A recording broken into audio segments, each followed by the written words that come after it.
नमस्कार, आपल्या सगळ्यांचं मनपूर्वक स्वागत. कार्यक्रमाला सुरुवात करतो आहोत. फक्त एक विनंती आहे, आपले फोन सायलेंट मोडवरती ठेवा आणि सगळ्यांनी आठवणीने मास्क घाला ज्यांनी घातलेले नसेल. गेल्या 5 दशकांहून अधिक काळ राज्य आणि देश पातळीवर राजकारण, समाजकारण, प्रशासन, उद्योग, साहित्य, कला, कृषी आणि क्रीडा अशा विविध क्षेत्रांमध्ये आपलं कार्यकर्तृत्व गाजवलेले ज्येष्ठ नेते माजी केंद्रीय कृषी मंत्री शरद पवार यांचा नुकताच 81वा वाढदिवस साजरा झाला. त्यानिमित्त आपल्या सगळ्यांच्या वतीनं त्यांना शुभेच्छा देते आणि लोकसत्तातर्फे तयार करण्यात आलेल्या अष्टावधानी या विशेष पुस्तकाच्या अर्थात कॉफी टेबल बुकच्या प्रकाशन समारंभात मी भक्ती बिसुरे तुम्हा सगळ्यांचं मनपूर्वक स्वागत करते. SS इंजिनियर्स प्रस्तुत लोकसत्ताने तयार केलेल्या अष्टावधानी या विशेष पुस्तकाच्या प्रकाशन समारंभाचे असोसिएट पार्टनर्स आहेत अमेनोरा पार्क टाउन आणि मगरपट्टा सिटी ग्रुप. कार्यक्रमाचे पॉवर्ड बाय पार्टनर्स आहेत Indiana Sucrotech private limited Pune, Pune जिल्हा शिक्षण मंडळ आणि पुणे सुरतवाला बिझनेस ग्रुप. अष्टावधानी या विशेष पुस्तकाच्या प्रकाशनानिमित्त सभागृहात उपस्थित माजी केंद्रीय कृषी मंत्री शरद पवार, कार्यक्रमाचे प्रमुख पाहुणे ज्येष्ठ उद्योगपती आणि भारत फोर्जचे व्यवस्थापकीय संचालक बाबा कल्याणी यांचंही मी मनपूर्वक स्वागत करते आणि लोकसत्ताचे सहाय्यक संपादक मुकुंद संगोराम यांना विनंती करते की त्यांनी अष्टावधानी या पुस्तकामागची लोकसत्ताची भूमिका विशद करावी. संगोराम सर.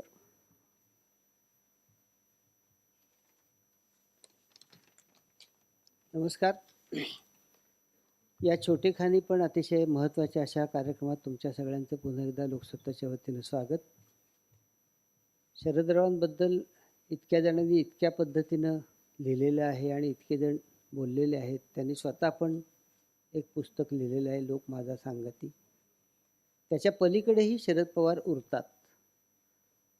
म्हणून लोकसत्ताने एक कल्पना अशी राबवायचं ठरवलं की एक 8 क्षेत्र निवडायची आणि त्या 8 क्षेत्रात शरदरावांबरोबर दीर्घकाळ काम केलेलं, त्यांना जवळून पाहिलेलं, त्यांची कार्यपद्धत पाहिलेली, त्यांची कार्यशैली अनुभवलेली अशा 8 नामवंत व्यक्तींना आम्ही त्यांच्याबद्दल लिहितं केलं. आत्ता माझी सहकारी भक्ती बिसुरे हिनं ती क्षेत्र सांगितली. या 8ही क्षेत्रातले नामवंत लेखक या पुस्तकात समाविष्ट करण्यात आलेले आहेत. लोकसत्तानं हा उपक्रम करण्यामागचा हेतू असा होता की एखादी व्यक्ती इतका दीर्घकाळ एकाच वेळेला इतक्या वेगवेगळ्या क्षेत्रात सातत्यानं काम करू शकते, याचा अर्थच ती अष्टावधानी आहे. आणि माझ्यासारख्या अनेक पत्रकारांचा हाच अनुभव आहे की एकाच वेळेला ते 10-12 अँटिनास त्यांच्या चालू राहू शकतात. म्हणजे माझ्याशी बोलत असताना त्यांच्या डोक्यात शेजारी बसलेल्या माणसाचं काय करायचं ते पण लक्षात असतं. आणि इतका माणूस नीट ओळखता येणं आणि त्याच्या आतपर्यंत जाता येणं ही किमया त्यांना साधली आणि त्याचंच दर्शन या अष्टावधानी या पुस्तकात देण्याचा प्रयत्न आम्ही केला आहे. या पुस्तकाच्या निमित्तानं तुमच्या सगळ्यांचं पुन्हा एकदा स्वागत. धन्यवाद.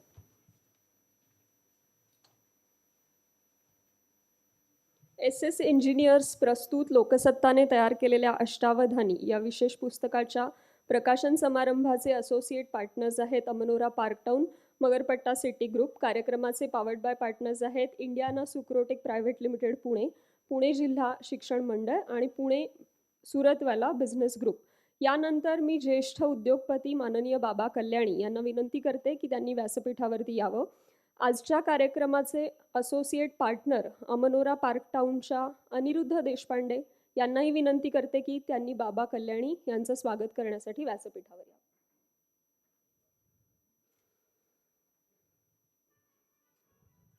इथे उपस्थित कुणालाही खरं तर बाबा कल्याणी यांचा परिचय करून द्यायची गरज नाही, पण कार्यक्रमाच्या औपचारिकतेचा भाग म्हणून कल्याणी यांचा थोडक्यात परिचय करून देते. बाबा कल्याणी हे जगातील पोलाद अर्थात फोर्जिंग उद्योगामध्ये एक प्रमुख नाव म्हणून ओळखलं जातं.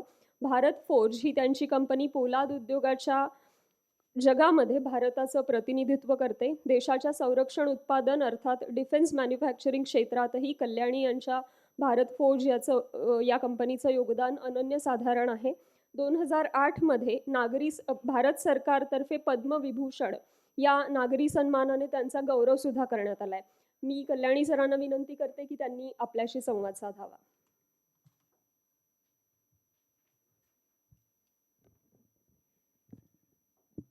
माननीय श्री शरदरावजी पवार, उपस्थित सन्मान्य पाहुणे मंडळी, मित्रांनो, मी माझं भाग्य समजतो की मला आज इथं आपण बोलवलं. या मोठ्या कॉफी टेबल बुकच्या कार्यक्रमासाठी. अष्टवादिनी जे आत्ता मगाशी सांगितलं की पवारसाहेब 8 वेगवेगळ्या गोष्टी एका वेळेला करू शकतात. माझं तर म्हणणं आहे की ते 8 नाही 800 गोष्टी एका वेळेला करू शकतात. त्यांची दूरदृष्टी मी आता गेली 60 वर्ष बघतोय. त्यांचं राजकीय नेतृत्व जे महाराष्ट्राला लाभ झालं मुख्यमंत्रींच्या रूपात, या देशाला त्यांचा लाभ मिळाला. कृषी मंत्री, संरक्षण मंत्री, आणि एवढी वर्ष ते पार्लमेंटमध्ये काम करतात, एका दृष्टीनं देशाचं नेतृत्व करतात आणि देश प्रगतीवर कसा चालेल ह्याचे ते साध्य घेत असतात. गेल्या महिन्यातच 2 नोव्हेंबरला मी साहेबांच्याबरोबर बारामतीमध्ये होतो. त्यांच्या कृषी केंद्राच्या समारंभात. तिथं त्यांनी आर्टिफिशियल इंटेलिजन्स शेतात किंवा शेती कामात कसं लावता येईल ह्याची एक प्रयोगशाळा तयार केलेली आहे. आणि मला कालच कळालं की ऑक्सफर्ड युनिव्हर्सिटी ह्यात भाग घेणार आहे. ही त्यांची दूरदृष्टी. आज परवाच त्यांचा 81वा वाढदिवस झाला आणि अशा थोर माणसांच्या कार्यक्रमात ज्यांचं आज कॉफी टेबल बुकचं उद्घाटन होणार आहे किंवा ओपनिंग होणार आहे, त्यात आपण मला बोलवलं. मी आपल्या सगळ्यांचा आभारी आहे. लोकसत्ता प्रकाशन, श्री कुबेर, बाकी सगळ्यांचा मी मनपूर्वक आभार व्यक्त करतो. आणि आज आपण 29 डिसेंबरला आहोत, तर सगळ्यांना नव्या वर्षाच्या हार्दिक शुभेच्छा. धन्यवाद.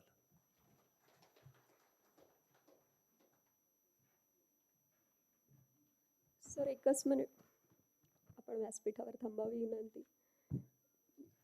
यानंतर मी मगरपट्टा सिटीचे सतीश मगर यांना विनंती करते की त्यांनी व्यासपीठावर येऊन कल्याणी सर यांना भेटवस्तू द्यावी.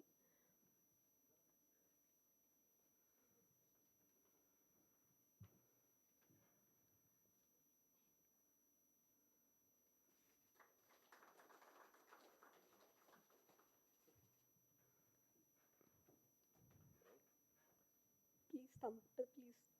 आता मी माजी केंद्रीय कृषी मंत्री शरद पवार यांना व्यासपीठावर येण्याची विनंती करते.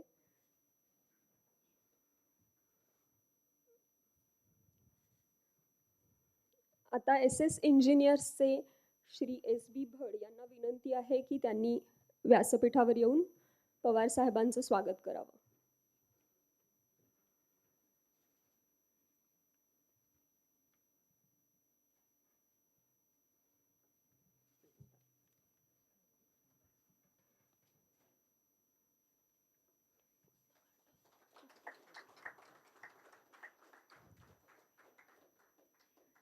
यानंतर भड साहेबांना विनंती की त्यांनी स्थानापन्न व्हावं आणि श्री कल्याणी सर यांना विनंती आहे की त्यांनी अष्टावधानी या पुस्तकाचं प्रकाशन करावं.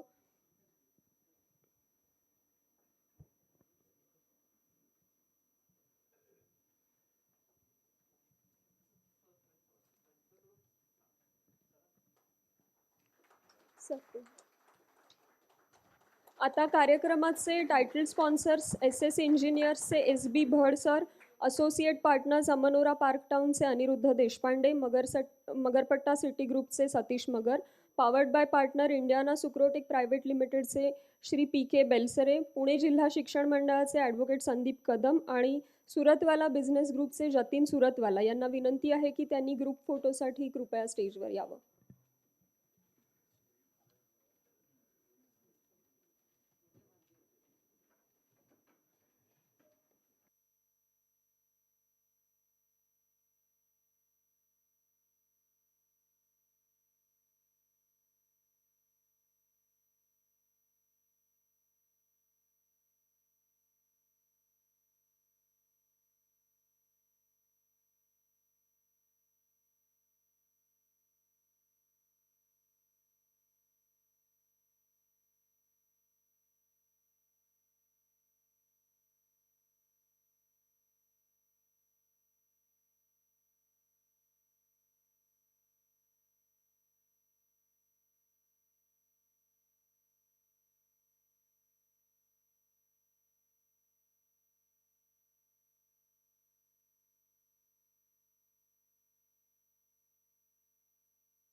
स्थानापन्न व्हावं.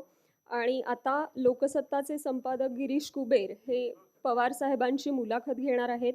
मी सर्वांना विनंती करते की प्लीज फोन सायलेंटवर ठेवा आणि या कार्यक्रमाला उपस्थित राहण्यासाठी किंवा ही मुलाखत हा कार्यक्रम ऐकण्यासाठी इथे येण्यासाठी इच्छुक असलेल्या अनेकांचे आम्हाला ऑफिसमध्ये फोन येत होते की आम्हालाही कार्यक्रमाला यायचं आहे, पण मर्यादित प्रवेश असल्यामुळे हा कार्यक्रम फेसबुक लाईव्हवरती बघू शकणार आहेत ज्यांना बघायचा आहे तो. मी पुढील कार्यक्रमाची सूत्र लोकसत्ताचे संपादक गिरीश कुबेर यांच्याकडे सोपवते.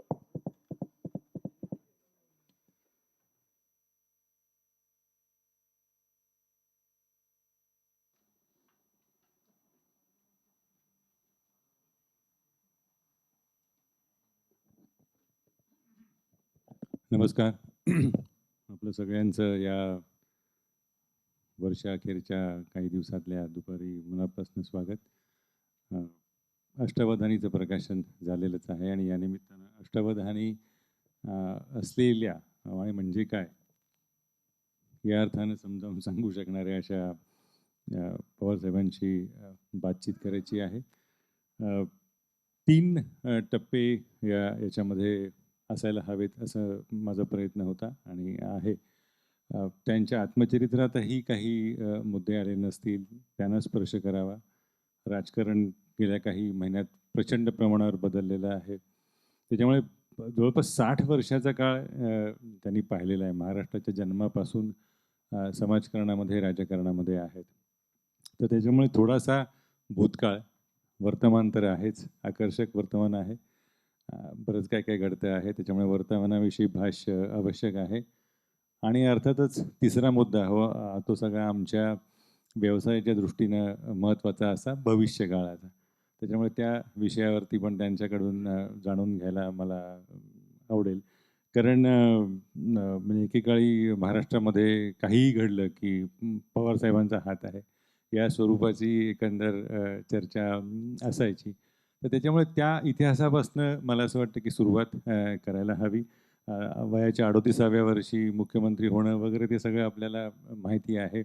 मग परत इंदिरा गांधी सत्तेवर आल्या, सरकार बरखास्त झालं, हा इतिहासही माहिती आहे. नंतर पुन्हा 86 साली त्यांना काँग्रेसमध्ये यशवंतराव चव्हाणांच्या बरोबरीनं पाठोपाठ ते गेले तिथे. तर मला प्रश्न असं विचारायला आवडेल, या क्षणाला तुम्हाला बघताना असं वाटतं का की तुम्ही 99 सालापर्यंत उगाच थांबलात? आधीच राष्ट्रवादीची स्थापना असायला हवी होती, करायला हवी होती? नाही, तसं मला वाटतच नाही. त्याचं कारण समाजकारणात राजकारणावर जे लोक असतात बहुतेक त्यांचे काहीतरी स्पष्ट विचारधारा असते. माझं कुटुंब एका वेगळ्या विचाराचं होतं, डाव्या विचाराचं, शेतकरी कामगार पक्ष. पण मी स्वतः मला आठवतं की 1958 साली मी पुण्यामध्ये पहिल्यांदा आलो. मॅट्रिकची परीक्षा झाल्यावर शिकायला. तेव्हापासून गांधी, नेहरू आणि यशवंतराव चव्हाण या तिघांचा विचार हा त्या काळच्या अमर तरुणांचा होता, अत्यंत महत्त्वाचा विचार होता. त्या विचाराच्या खोलात आम्ही लोक गेलो आणि साहजिकच तो विचार आम्ही स्वीकारला आणि तो विचार स्वीकारल्यामुळं पुढचा सगळा कालावधी त्या विचाराशी संबंधित विचार पद्धतीनं काम करण्याच्यासाठी घालवला. काँग्रेस हा पक्ष त्या विचारधाराचं मुख्य सूत्रधार होता आणि त्यामुळे साहजिकच आहे त्याच्या बाहेर जाण्याच्या संबंधीचा विचारसुद्धा मनामध्ये नव्हता आणि त्यामुळे वेगळं काहीतरी करावं हाही मुद्दा कधी मनामध्ये आला नाही. हा निर्णय मला घ्यावा लागला. खूपदा लोकांचा विश्वास नव्हता की काँग्रेस पक्षानं मला 6 वर्षाच्यासाठी पक्षातनं बाहेर काढलं होतं आणि बाहेर काढल्याच्या नंतर का काढलं तर कार्यकारिणीच्या बैठकीमध्ये काही मतं स्पष्टपणानं मांडली ती वचनी पडली नाहीत आणि त्याची किंमत मलाही मोजावी लागली. साहजिकच आपल्याला बाहेर जावं लागल्याच्या नंतर लोकांच्या मध्ये तर राहिलं पाहिजे. अनेक सहकारी बरोबर येणारे होते त्यांना मोकळं सोडून चालणार नाही आणि त्यासाठी एका व्यासपीठाची गरज होती आणि ते व्यासपीठ राष्ट्रवादीच्या माध्यमातून आम्ही लोकांनी तयार केलं. पण ते करताना सुद्धा गांधी, नेहरू आणि यशवंतराव चव्हाण यांचा विचार आम्ही सोडला नाही. हा म्हणजे पुढच्या एका प्रश्नाला याच्यातनं जन्म मिळतो की काँग्रेसने तुम्हाला बाहेर काढलं. आता काँग्रेसला मुख्य प्रवाहात आणण्यासाठी तुमच्या हाताची गरज आहे असं मानलं जातं. एवढा मोठा बदल झालेला आहे.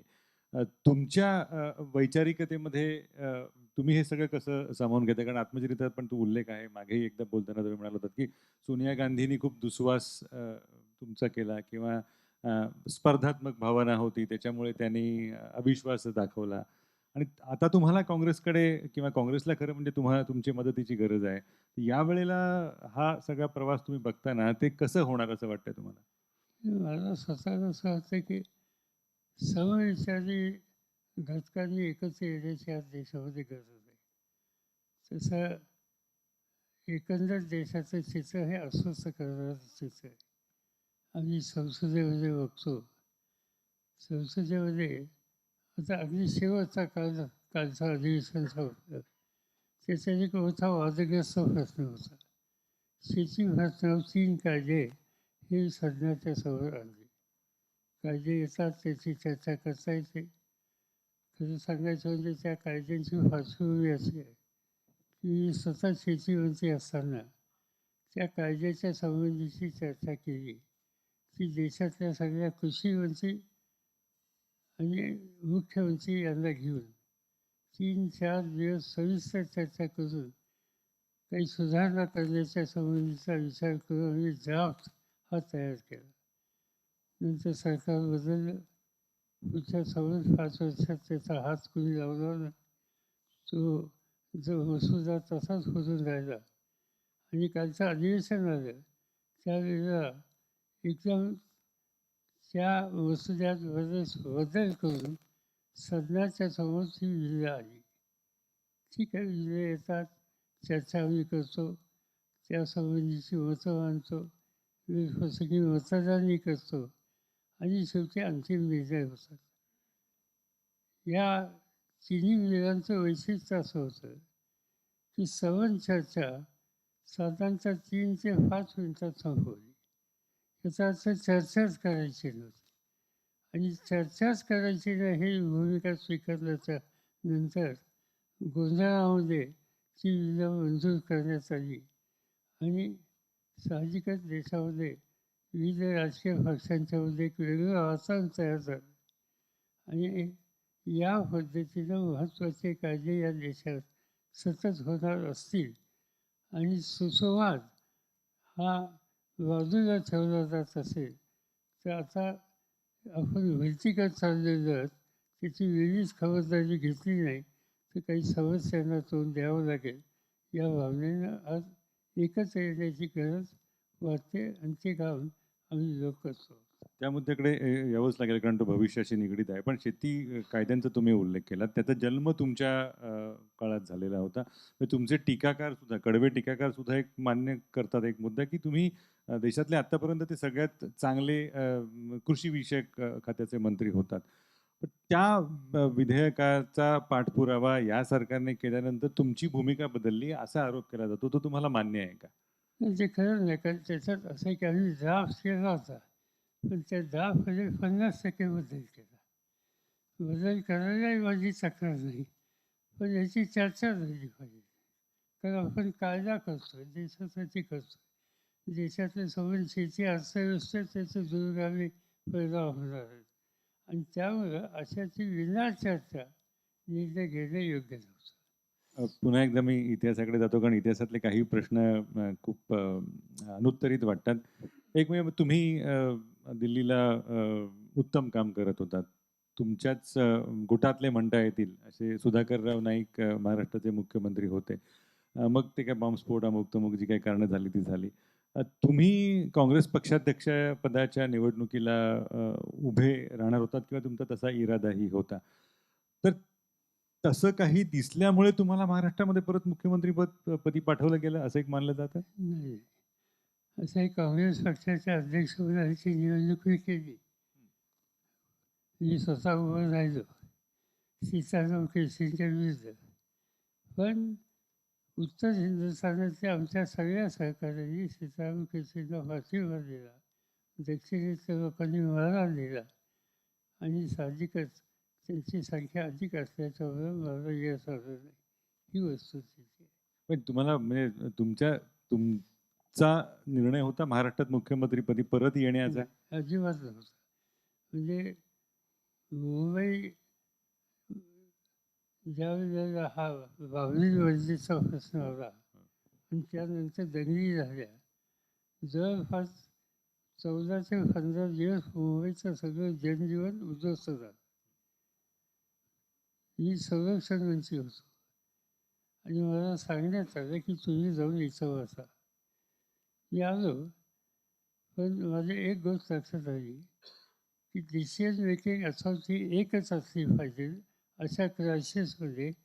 याच्या आधी मी आणि सुधाकरराव असे दोन त्या ठिकाणी दिसून त्याचे दुष्परिणाम होते असं माझ्या लक्षात आलं आणि नरसिंहराव तेव्हा प्रधानमंत्री होते, त्यांना करून परत गेलो. नंतर पुन्हा एकदा यावं लागलं त्याचं कारण ही दंगल नंतर वाढली आणि ही वाढल्याच्या नंतर एक अशी चर्चा झाली, विशेषतः नरसिंहराव, त्यावेळेला NKC साळवे नावाचे एक मंत्री होते ते, मी स्वतः आणि आणखीन 2-3 ज्येष्ठ आमचे सहकारी, की मुंबई जाग्यावर जर आली नाही तर सगळ्या जगामध्ये संदेश जाईल की हा देश स्थिरतेपासून बाजूला गेलेला आहे. जगात भारताच्या बाहेर मुंबईला अधिक महत्त्व दिलं जातं आणि विशेषतः देशाची अर्थव्यवस्था मुंबईवर अवलंबून आहे आणि त्यामुळे मुंबई नॉर्मल झाली पाहिजे आणि त्यासाठी काहीतरी केलं पाहिजे. मला बोलवलं गेलं प्रधानमंत्र्यांच्या निवासस्थानी आणि मला सांगितलं की तुम्ही गेल्याशिवाय गत्यंतर नाही.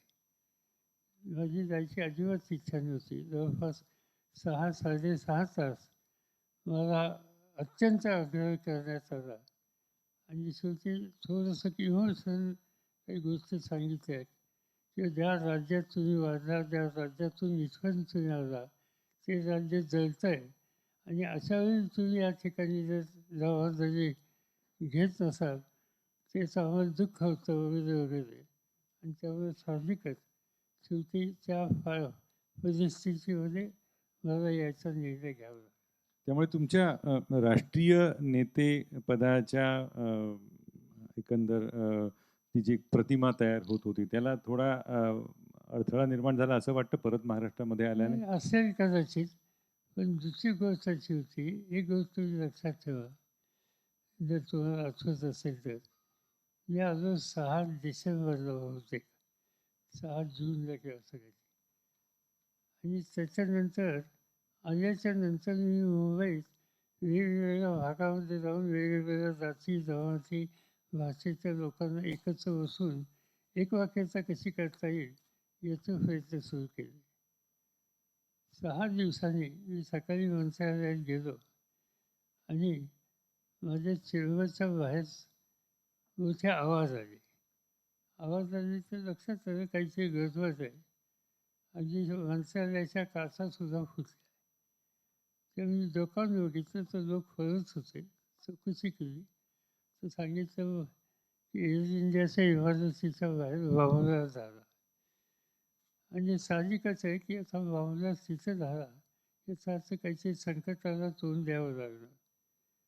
माहिती घेत होतो मी आणि मुख्य सचिव प्रॅक्टिकली पाऊण तासाच्या अंतरामध्ये एकंदर 11 ठिकाणी वावरा झाले आणि 11 ठिकाणी ती सगळी ठिकाणं डॉमिनेटेड बाय हिंदू कम्युनिटी होती. काही मंदिरं होती, काही सरकारी ऑफिसेस होती आणि ज्या ठिकाणी विशेषतः नॉन मुस्लिम मोठ्या प्रमाणात राहतो असा सगळा वर्ग होता. त्यामुळे साहजिकच माझ्या लक्षामध्ये एक गोष्ट आली की ही सगळी ठिकाणं कोणती ही कळल्याच्या नंतर याचा परिणाम हा यानंतर हिंदू मुस्लिम अशा संघर्षात होण्याची शक्यता नाकारता येईल आणि लोकांच्या मनात तीच भावना होती. आता ही स्थिती आल्याच्या नंतर उद्या येणारं संकट टाळायचं असेल तर काहीतरी केलं पाहिजे. मी तातडीनं रेडिओ स्टेशन आणि तुमचं टेलिव्हिजन स्टेशनवर गेलो आणि लोकांना अपील केलं आणि सांगितलं की चिंता करू नका. 12 ठिकाणी वावदार झाले होते 11 पण मी सांगितलं 12 आणि ते 12 ठिकाण मी सांगितलं की मोहम्मद अली रोड मुंबईचा एक मुस्लिम जमातीचे रोड. हेतू हा होता की दोन्ही समाजाला जो काय हल्ला होतोय तो कुठल्या एका समाजाचा होता नाही हे त्यांच्या मनावर विरवण्याचा प्रयत्न होता. नाहीतर फार मोठी दंगल त्या ठिकाणी झाली असती आणि ही गोष्ट एक चुकीची मी सांगितली, जाणीव सांगितली, पण त्यामुळं मुंबईमध्ये काही झालं नाही. आणि त्याचा दुसरा परिणाम हा झाला की दुसऱ्या दिवशी सकाळी मुंबई ही ट्रॅकवर आहे हा संदेश जाण्याची आवश्यकता होती. सर्व देशाला मुंबईकरांना मुंबई ट्रॅकवर हे लोकांना कधी कळतं? मुंबईची लोकल चालू पाहिजे, मुंबईची VSTची बस ही रस्त्यावर पाहिजे, अजय कॉलेजची दूध घेऊन येणारी गाडी ही रस्त्यावर पाहिजे. या 3 गोष्टी रस्त्यावर दिसल्या की मुंबईकरांना विश्वास होतो की मुंबई जाग्यावर आहे आणि ते काम करण्याच्या अगोदरचा प्रयत्न लोकांनी केला. आणि दुसऱ्या दिवशी हे तिन्ही रस्त्यावर होते. शेवटचं ठिकाण राहिलं होतं स्टॉक एक्सचेंज. त्या स्टॉक एक्सचेंजमध्ये तिथे वाहून झाला होता. मी 10 वाजता त्या ठिकाणी गेलो आणि स्टॉक एक्सचेंज सुरू केला. सगळ्या जगात संदेश गेला की मुंबई नॉर्मल आहे, या वाहूने काही हादरलं नाही, सगळं जाग्यावर आहे. सांगायचं तात्पर्य आहे की मला यावं लागल्याच्या नंतर हे संकट आलं. अशा वेळेला मी जर आलो नसतो आणि हा होणारा प्रकार झालाच असता तर कदाचित वेगळं चित्र दिसलं असतं. आणि त्यामुळं मला यावं लागलं, यायची इच्छा नव्हती, ही गोष्ट खरी आहे, पण त्याचं दुःख नाही झालं. एक चॅलेंज आपल्याकडे होतं, त्याला सामोरं जाण्याची संधी या निमित्तानं मिळाली. त्यावेळेला मला असं वाटतं की हिंदू मुस्लिम हा एवढाच एक समाजाच्या दुहीचा भाग होता. आता हिंदू याचे सुद्धा अनेक कप्पे पडलेले आहेत. त्या अनुषंगाने मला पुढचा प्रश्न तुम्हाला विचारायचा थोडासा सामाजिक अंगाने आहे. सध्याच्या वातावरणात नाजूक म्हणता येईल अशा स्वरूपाचा तो प्रश्न आहे. सध्या एका वर्गाला, विशिष्ट वर्गाला तुमचा द्वेष करायला प्रचंड आवडतं. कुठला वर्ग काय त्याच्या तपशिलात जाण्याची गरज नाही, अनेकांना ते लक्षात येईल.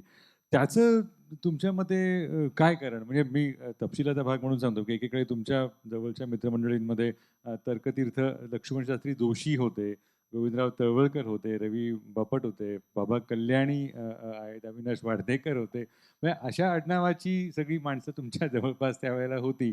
पण आता मात्र एका त्या विशिष्ट वर्गाला सगळ्या महाराष्ट्राच्या दुखण्यांसाठी तुम्हाला दोष द्यायला आवडतो. हे का झालं असावं? असं आहे की आता तुम्ही स्वतः विजयाच्या क्षेत्रात आहात. विजयाच्या क्षेत्रातले आपण लोक त्याचे व्यवहार असतात. त्यामुळं तुमचा एकंदर रेट कसा आहे, त्याचं एकंदर सर्क्युलेशन कसं आहे, याच्यावर तुमचं लक्ष असणं साहजिकच आहे. पण त्याच्यामध्ये शेवटी तुमचा जो कस्टमर आहे, ग्राहक आहे, वाचक आहे, त्याच्यात औत्सुक्य निर्माण होईल अशा बातम्या टाकण्याच्यासाठी तुमचा हातखंड असतो. आणि त्यामुळे तशा बातम्या टाकल्याच्या नंतर त्या वाचनीय असतात. त्यामुळे बऱ्याच वेळेला या संबंधीचं लिहिलं जातं ते वाचनीय. आता आजच मी वाचलं की काल काहीतरी महाराष्ट्राच्या विधिमंडळामध्ये स्पीकरच्या इलेक्शनवरनं काही वांधे झाले आणि नंतर ते काहीतरी मार्गस्थ लागलं, इलेक्शन टळलं. पण सगळ्या पेपरमध्ये बातमी ही आहे की शरद पवारांनी सल्ला दिला आणि त्याच्यामुळे ह्या ठिकाणच्या परिस्थिती बदलला. आता खरं सांगायचं ही गोष्ट खरी आहे की मुख्यमंत्र्यांचं माझं थोडं बोलणं झालं होतं. त्याच्यामध्ये असं करा तसं करा मी व्यक्तींची सांगितलं नव्हतं. पण सगळ्या वृत्तपत्रात या सगळ्याच्या पाठीमागं माझा काहीतरी हात आहे अशा प्रकारची भूमिका मांडली जाते. ही नेहमीची गोष्ट आहे, त्याच्यात काही नवीन नाही. हात माझा फार लांब आहे आणि तो कुठेही जातो असं दिसतं आणि त्याची चिंता मला वाटत नाही. नाही, ते म्हणजे 70च्या दशकामध्ये भारतात काही घडलं की CIA चा हात आहे असं. पूर्वी. पूर्वी 70च्या दशकामध्ये. आता महाराष्ट्रात काही घडलं की तुमचा हात आहे असं. तो खरोखर असतो का हात तुमचा? म्हणजे काय काय करत? इथं आमचे मित्र बसलेत. आम्ही सांगतो त्यांचा हात आहे. या मगाच्या मुद्द्याच्या अनुषंगाने थोडा आणखी टोकदार प्रश्न. महाराष्ट्रामधला सध्याचा जो एक सामाजिक पातळीवरचा जो एक नेहमीचा मुद्दा असतो, तर त्यातला थेट प्रश्न असा की या राज्यामधला म्हणजे सिंगल कोटमधला शब्द वापरायचा झाला तर मराठा वाद हा तुमच्या कालखंडात सुरू झाला असं व्यवस्थित एक टीकेचा भाग म्हणून सातत्याने सांगितलं जातं. तुम्हाला त्याविषयी काय वाटतं? मला स्वतःला काही त्याला फारसा अर्थ वाटत नाही. आणि त्याचं कारण महाराष्ट्रामध्ये मी जे राज्य बघतो किंवा लोकांची अनेक वर्षाची संपर्क आहे, या राज्यातला सर्वसामान्य माणूस कम्युनल अँगलनी विचार करतो असं मला वाटत नाही. अजूनही वाटत नाही? अजिबात वाटत नाही. आम्ही लोक काही स्वार्थाच्यासाठी काही वेळेला काही धोरणांचा किंवा काही विचारांचा वापर करतो. तो तात्पुरता असतो, तो टिकत नाही, तो राहत नाही. शेवटी लोक पुन्हा राज्याच्या हिताचा विचार करतात. नाही, हे हा आशावाद आहे का खरोखर तुम्हाला तसं वाटतं की अजूनही आपण तितके जातीय किंवा मला स्वतःला वाटत नाही, म्हणजे तसं खरोखर असेल तर आम्हाला म्हणजे वाईट दिवस नाहीत असं म्हणायला हरकत नाही.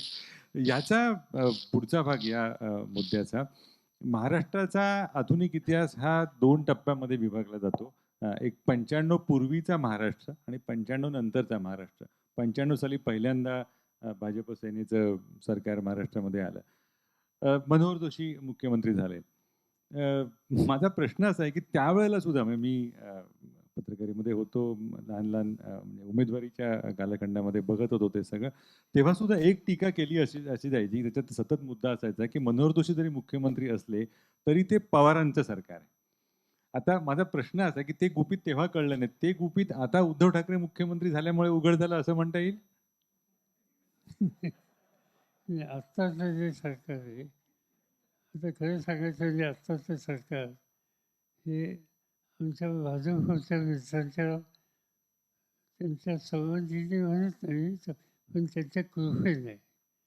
आणि त्याचं कारण असं आहे, मला अंतर्गत चर्चा माहिती नाही, पण जी मला सांगण्यात आली की उद्धव ठाकरे आणि भाजप यांच्या दोघांच्या नेतृत्वामध्ये ज्या काही गोष्टी ठरल्या होत्या त्या पाळल्या गेल्या नाहीत असंच लक्षात आल्याच्या नंतर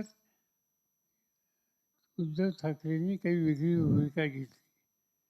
आता ती वेगळी भूमिका घेतली आणि ती भूमिका घेणं राजकीय दृष्ट्या आम्हा सगळ्यांना सूट असेल तर आम्ही स्वस्त कशाची बसायची. त्यामुळे ती भूमिका घेतली. ताबडतोब हे त्यांना फोन करून सांगितलं काय हरकत नाही, तुम्ही बाळासाहेबांचे सुपूत आहात, तुम्हाला ठाऊक आहे बाळासाहेब माझे मित्र होते, त्यामुळे मित्राच्या मुलाच्या पाठीशी मी आहे, तुम्ही ठरवा. नाही, पण मग 95 सालचं त्या त्या विधानाचं इंगित काय, की मनोहर जोशी मुख्यमंत्री पण सरकार मात्र पवारांचं असं सर्रास म्हटलं जात होतं. असं खरं नव्हतं.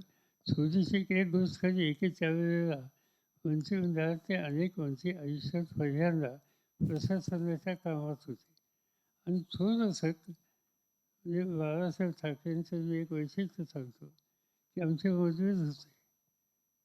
बाळासाहेबांनी माझ्यावर जेवढी टीका टिप्पणी केली असेल तेवढी दुसरी कोणी केलेली असेल आणि बाळासाहेबांच्यासाठी सुद्धा चॉईसेस वर्ड जे वापरायचे असतात की आवश्यकता होती ती माझ्याकडनं सुद्धा कधी त्याच्यात कमतरता आली नाही. पण हे सगळं असलं तरीसुद्धा बाळासाहेब हे दिलदार मनाचा मित्र होते आणि त्यामुळं साहजिकच आहे अशा व्यक्तीच्या मार्गदर्शनाखाली सरकार येत असेल आणि आलं असेल त्यांच्या हातात आणि त्यांनी काही प्रश्नाच्या संबंधीची माहिती विचारली, सल्ला विचारला, तर आपण राज्याचा विचार प्रथम करूया आणि राज्याचा विचार करण्याच्यासाठी भल्याच्यासाठी त्यांच्या सल्ल्याला जास्त त्यांच्या प्रश्नाला जास्त उत्तर द्यावं ही काळजी मी घेतली जात असे आणि आम्ही राज्याच्या अनेक प्रश्नावर चर्चा करतच असू, एकमेकांना सहकार्य करत असू. हे खरं म्हणजे इथे बसलेल्या अनेकांना आणि ही मुलाखत बघत असणाऱ्यांना नंतर ते वाचणाऱ्यांना एक प्रश्न पडेल, तुम्ही बाळासाहेब मित्र होतात तरी समोरासमोर तलवारबाजी किंवा किक बॉक्सिंग किंवा जे काय असेल ते सगळं होत होतं. नरेंद्र मोदी म्हणतात तुमचं बोट धरून राजकारणामध्ये आलात, ते आले म्हणजे म्हणजे एका बाजूला तुमची या सगळ्या नेते मंडळींची मैत्री असते, पण त्या बाजूला दुसऱ्या दृष्टीने बघितलं तर त्यांचे अनुयायी असतात, ते मात्र एकमेकांची डोकी फोडण्यामध्ये मग्न असतात किंवा सूर्यापेक्षा वाळू तापावी म्हणतात तसं त्यापेक्षा ते जास्त ते निष्ठावान असतात. हे हल्ली समाजामध्ये फार वाढले असं नाही वाटत तुम्हाला?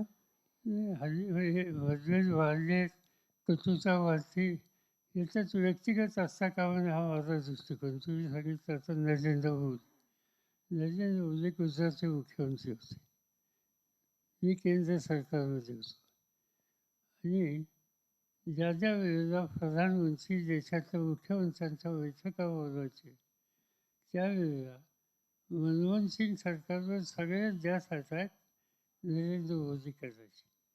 त्यावेळी भाजपची काही राज्ये होती, त्या राज्याच्या मुख्यमंत्र्यांना एकत्रित करून ते हल्ले करायचे आणि साहजिकच त्याची प्रतिक्रिया काँग्रेस पक्षात असायची आणि काँग्रेस पक्षामध्ये अशी बैठक असल्याच्या नंतर नरेंद्र मोदी हल्ला करणार हे लक्षात घेऊन त्याला कुणी कसं उत्तर द्यायचं, कधी द्यायचं याचं नियोजन व्हायचं आणि थोडं होत नाही म्हणलं तर नरेंद्र मोदी आणि केंद्र सरकारमधले प्रतिनिधी यांच्यात अतिशय अंतर वाढलं होतं.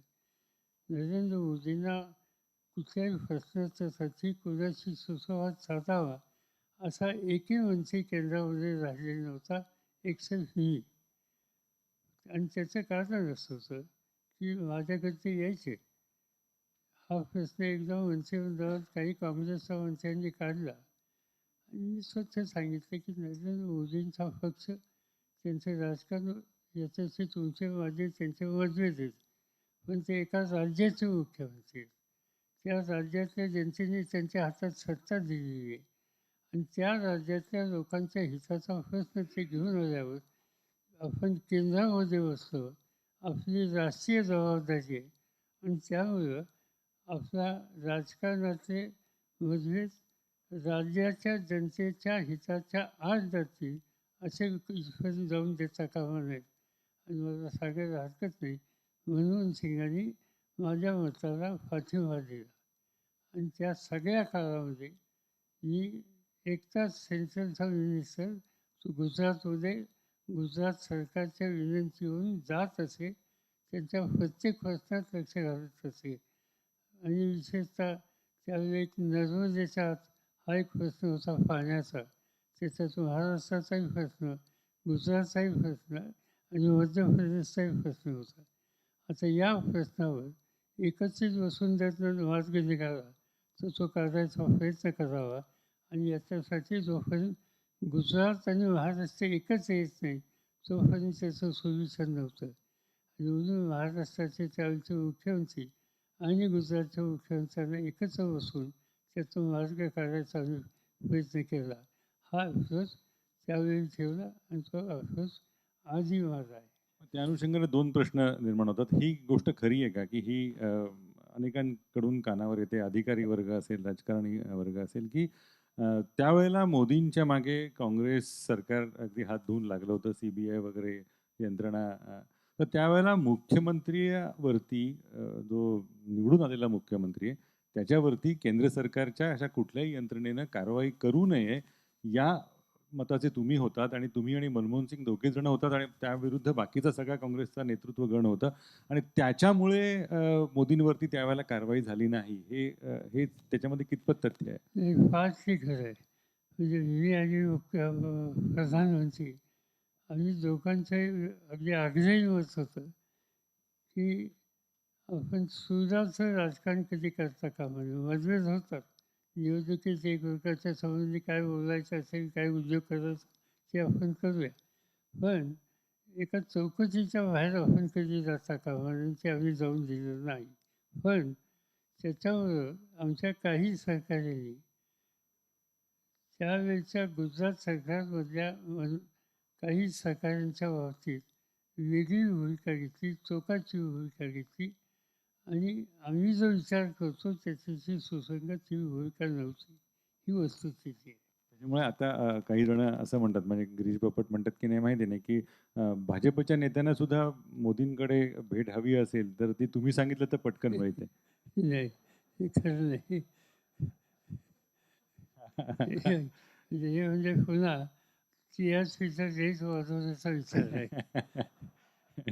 तो मगाचा तुम्ही एक अतिशय महत्त्वाचा मुद्दा मांडलात, सुडाचं राजकारण करायचं नाही. ती भूमिका आत्ता ते काही सुरू आहे त्याच्यावरनं तशीच असायला हवी असं अजूनही तुम्हाला वाटतं? सुडाचं राजकारण आता नाही, पण दुर्दैवानं आत्ता जे चाललंय ते काही ठीक चाललंय, अशी चाललंय. आता आजच मी आता मगाशी येताना वाचलं, अनिल देशमुख हे महाराष्ट्रात मंत्री होते. त्यांचं काही झाली काय झालं हे सगळ्यांना माहिती आहे. आज या सगळ्या केसमध्ये त्यांचे जे आरोप झाले त्याच्यात शेवटी एकच आरोप हा त्याचा विचार करावा लागेल असा दिसला, आणि तो आरोप म्हणजे की कुणातरी एका कंपनीच्याकडून त्यांनी 4 कोटी रुपये घेतले त्यांच्या एका शिक्षण संस्थेला सहाय्य करण्यासाठी, आणि ती रक्कम त्यांच्या शिक्षण संस्थेच्या अकाउंटमध्ये जमा झाली, आणि इथं तुम्ही सत्तेचा गैरवापर करून ही रक्कम जमा केली किंवा एक्स्ट्रॅक्ट केली हा त्यांच्यावरचा आरोप. ठीक आहे, त्याची चौकशी करायची असेल ती करावी, पण आता या एका आरोपाच्यासाठी कंपनी एक आहे, त्या कंपनीच्याकडनं पैसे घेतले असा आरोप. पैसे घेतल्याच्या नंतर ते पैसे त्यांच्या शिक्षण संस्थेत जमा आहेत अशी माहिती इन्व्हेस्टिगेशन एजन्सीची. आता हे वस्तुस्थिती असताना आजच त्याचे डॉक्युमेंट कोर्टात सादर केले, आणि 700 पानाचं आरोपपत्र त्यांच्यावर टाकलं. मला काही समजत नाही की हा एक मुद्दा, त्या एका मुद्द्याच्यासाठी 700 पानाचं आरोपपत्र दाखल केलं, याचा अर्थ या सगळ्या किंवा अशा व्यक्ती आणि प्रश्नांच्याकडं वळण्याचा दृष्टिकोन याच्यात किती टोकाचा आहे हे दिसतं. पण यामध्ये महाराष्ट्र पोलिसांची, विशेषतः मुंबई पोलिसांची, म्हणजे स्कॉटलंड यार्ड बरोबर एकीकडे तुलना केली जायची, पूर्ण चितू झाली असं नाही वाटत? मी तुमच्यासारखा माणूस सरकारच्या मागे असताना मुंबई पोलीस दलाविषयी अशी प्रतिमा तयार होणं हे तुम्हाला याचं मुंबई पोलिसांचा काही संबंधच आला नाही, म्हणजे परमबीर सिंगांनी जे आरोप केले, मग त्यांनी यांना आरोप करणं, ते गायब होणं, हे गायब होणं. नाही. त्याच्यात एक मोठी जे परमवीरांचा विचार मांडला तुम्ही, त्याच्यामध्ये एकच गोष्ट आहे की त्यांनी ही गोष्ट केली, त्यांनी काही आरोप केले, त्या आरोपाचं फक्त त्यांनी मुख्यमंत्र्यांनी दिलं, त्याची कॉपी मलाही दिली. मी त्यांना विचारलं की यातली म्हणजे असं आम्ही ऐकतो, असं असं ऐकतो, असं असं होण्याची शक्यता आहे, असं करतील अशी आम्हाला चिंता आहे, असं म्हणणं आणि प्रत्यक्ष त्या व्यक्तीने अशा गोष्टी केल्या असं म्हणणं याच्यात फरक आहे. त्यांनी संभाव्य गोष्टीचा पडसाद मांडला आणि त्यामुळे संभाव्य गोष्टी मांडलेल्या अधिकाऱ्याच्या संदर्भात काही घडलं नाही आणि ज्यांच्याबद्दलच्या व्यक्ती त्या गोष्टी मांडल्या त्यांना मात्र राजीनामा देऊन आणि जेलमध्ये जावं लागलं आणि ॲलिगेशन करणारे त्याच्यात तथ्य नाही हे आता सिद्ध होतं आहे. आणि शेवटी केंद्राचा पाठिंबा त्यांना होता, पण केंद्राला सुद्धा आता वेगळा विचार करावा लागला. याचा अर्थ सत्तेचा गैरवापर प्रशासन यंत्रणेत कोणी करत असेल तर त्याला संरक्षण देण्याची गरज नाही. सुरुवातीला लोकांना वाचलं, पण नंतर लोकांच्या नजरेसमोर आलं आणि विशेषतः केंद्र सरकारनेच परमवीरांच्या संबंधीची भूमिका वेगळी घेतल्याच्या नंतर याच्यात आता सत्य काय हे लोकांच्या नजरेसमोर आलं. पण तुम्हाला ही सक्त वसुली संचालनाची ईडीची नोटीस आली, हे अनिल देशमुख प्रकरण आहे. या काळात तुमच्या पंतप्रधानांची भेटी झाल्या, तुम्हाला असं वाटलं का कधी की सांगावं की हे म्हणजे जरा आता फारच अति होतंय वगैरे, असं कधी तुम्हाला सांगावं असं? भेटी झाल्या असं आहे की दिल्लीमध्ये काही जेव्हा महत्त्वाचे राजकीय प्रश्न येतात त्यावेळेला विविध पक्षाच्या प्रमुखांशी बोलून चर्चा होते. अनेकदा प्राईम मिनिस्टर सुद्धा असतात आणि साहजिकच आम्ही सगळेच बोलतो, त्याचं वाद नाही, पण तो सामूहिक चर्चा असते. अशा वेळेला आम्ही कोणी स्थानिक किंवा राज्याचे प्रश्न काढत नाही आणि स्पष्ट सांगायचं म्हणजे मी हा प्रश्न कधी काढला नाही, काढणार नाही. हा तुमच्या म्हणजे विचारधारेचा, तत्वाचा एक भाग आहे, असं करणं बरोबर नाही अशा अर्थाने म्हणताय तुम्ही? साधी असं आहे की काही गोष्टीला आपण तारतम्य पाळलं पाहिजे, आपण त्याच्या पलीकडे जायला लागलो. असा संघर्ष कशातनं झाला, मगाशी सांगितलं त्या शेतीच्या संबंधीची चिनी कायदे, त्याच्यामध्ये दिल्लीच्या सीमेवर पंजाब, हरियाणा, वेस्टर्न UP आणि राजस्थान आणि थोडं महाराष्ट्र वगैरे इथले शेतकरी येऊन बसले, एक वर्षभर बसले. दिल्लीची थंडी, पाऊस, दिल्लीचा उन्हाळा हे सगळं सोसत बसले. आता असं संकट ज्यावेळेला येतं आणि एवढ्या मोठ्या प्रमाणावर लोक येऊन तिथं बसतात, इतके दिवस बसतात, याची नोंद कुठल्याही सेन्सिटिव्ह गव्हर्नमेंटने घेतली पाहिजे, पण ती घेतली गेली नाही. आणि एवढंच नव्हे तर याच्याकडे बघताना कुणीतरी स्टेटमेंट केलं इथं खाली स्थानी आहेत, अमुक आहेत, तमुक आहेत. माझ्या सरकारला असं वाटलं की हा सेन्सिटिव्ह प्रश्न आहे, याच्यात प्रामुख्यानं पंजाब ज्यादा आहे आणि पंजाब हा सीमेवरचं राज्य आहे. सीमेवरच्या राज्यातल्या लोकांच्या प्रश्नाच्या बाबतीत आपण काळजीपूर्वक जर पावलं टाकली नाहीत तर या देशाचा एक प्रधानमंत्री आपण गमावला. इंदिरा गांधींची हत्या झाली आणि तो प्रश्न पंजाबशी संबंधित होता आणि त्यामुळे असे प्रश्न येतात त्यावेळेला त्या शेतकऱ्यांचं दुखणं काय ते समजून घेण्याच्या ऐवजी हे जर खाली स्तरी होते असं म्हणणं म्हणजे तुम्ही त्या सगळ्या वर्गामध्ये एक अधिक कटुता वाढवण्याचं काम करताय. हे सगळं माझ्या सरकारला योग्य वाटत नव्हतं. आम्ही हे राष्ट्रपतींच्या कानावर घातलं, पण प्रधानमंत्र्यांच्या कानावर घातलं नाही आणि त्याचं कारण त्या संबंधीचे अत्यंत कटू उद्गार त्यांनी स्वतःच काही ठिकाणी काढलेले होते. तुम्ही कृषी मंत्री या नात्याने नरेंद्र मोदींना पाहिलेलं आहे. गुजरातचे मुख्यमंत्री होते. 14 साली पंतप्रधान झाले. तिथून बघितलेलं आहे. आता आपण 22 कडे 2022 पर्यंत प्रवास करतोय.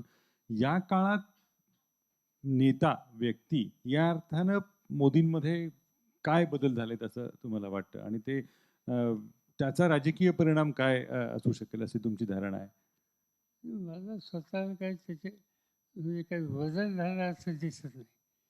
काही गोष्टी आहेत त्याच्यामध्ये. मोदींचं एक वैशिष्ट्य आहे, हे ग्रस्त अतिशय म्हणजे कष्ट करण्याच्यासाठी पडेल तितकी वेळ देण्याची यांची तयारी असते. अर्ली मॉर्निंगचे उठून तयार होतील आणि नंतर आपल्या कामाला लागतील.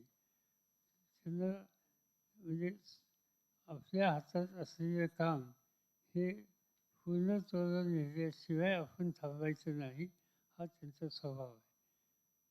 त्या दृष्टीनं प्रशासनात त्यांचं लक्ष हे अधिक असतं, ही त्याची जवळची बाजू आहे. पण प्रशासन करताना सर्वसामान्य माणूस त्याच्या अपेक्षा त्याची पूर्तता करण्याच्यासाठी प्रशासनाचे आपले निर्णय हे जर सुसंगत नसते तर तुम्ही कष्टाळू असाल, तुम्ही पडेल तितक्या वेळ द्यायला तयार असाल, पण त्याचे रिझल्ट अल्टिमेटली काय हे दुर्लक्षित करून चालणार नाही. आणि तिथं मला कमतरता दिसते. एक चांगला मुद्दा मांडलात तुम्ही. म्हणजे तुमच्या विधानाचा अर्थ असा होतोय, की नेत्याला एक मानवी चेहरा असावा लागतो. तुमच्या बाबतीत बोलायचं झालं तर तुम्ही म्हणजे यशवंतरावांचे थेट अनुयायी या अर्थानं जेव्हा बघता, तेव्हा यशवंतरावांना एक साहित्य, संस्कृती, कला आवड होती. तुमच्याही मदन मोहनपासनं ते पाडगावकर अशा अनेक विषयांवर गप्पा होतात. नाटकांची आपल्याला आवड आहे. क्रिकेट हा खेळ म्हणून आणि अन्य त्या एका काय म्हणतात त्याला एक महत्त्वाचं केंद्र या अर्थाने तुम्ही त्याच्यामध्ये गेलेल्या होतात. तसं एक चौरस आहाराचं जसं वर्णन केलं जातं, तसं नेत्याला पण असं चौरसत्व असायला हवं. त्या बाबतीत पंतप्रधान कमी पडतात असं वाटतं का तुम्हाला? मला माहिती नाही त्यांची हा अँगल त्यांचा माहिती नाही. त्यांचं प्रामुख्यानं आपलं धोरण, त्याची अंमलबजावणी ती करण्याच्यासाठी प्रभावी प्रशासन यंत्रणा आणि त्याच्याबरोबर आपल्या पक्षातले सहकारी त्या बाबतीत बरोबर कसे येतील आणि ते तितक्याच चिकटतेने काम कसं करतील याच्यावर त्यांचं अधिक लक्ष असतं. इथं आमचे लोकसभेतले सहकारी बसले, आम्ही खूप जर दिल्लीत ऐकतो, मला वाटतं दर मंगळवारी त्यांची काहीतरी बैठक असते आणि ती बैठक खासदारांची जी होते, ती बैठक झाल्यावर आम्ही खाजगी बसतो सेंट्रल हॉलमध्ये. मग त्याच्यात सत्ताधारी असतात, विरोधी असतात. मग आमचे विविध बापटांच्या पक्षातले जे नेतात त्यांना आम्ही विचारतो, आज काय मार्गदर्शन? आणि ते मार्गदर्शन फक्त त्यांचा चेहरा थोडासा वेगळा बघायला मिळतो. म्हणजे आपल्या सहकार्यांना सुद्धा एका वेगळ्या पद्धतीने घेऊन जाण्याची त्यांची पद्धत आहे. ती यापूर्वी जे मनमोहन सिंग किंवा अन्य सहकारी बघितले त्यांच्यामध्ये नव्हती. हा त्यांच्यातला फरक फरक आहे. आहे. नेत्याला भावनिकता असावी लागते.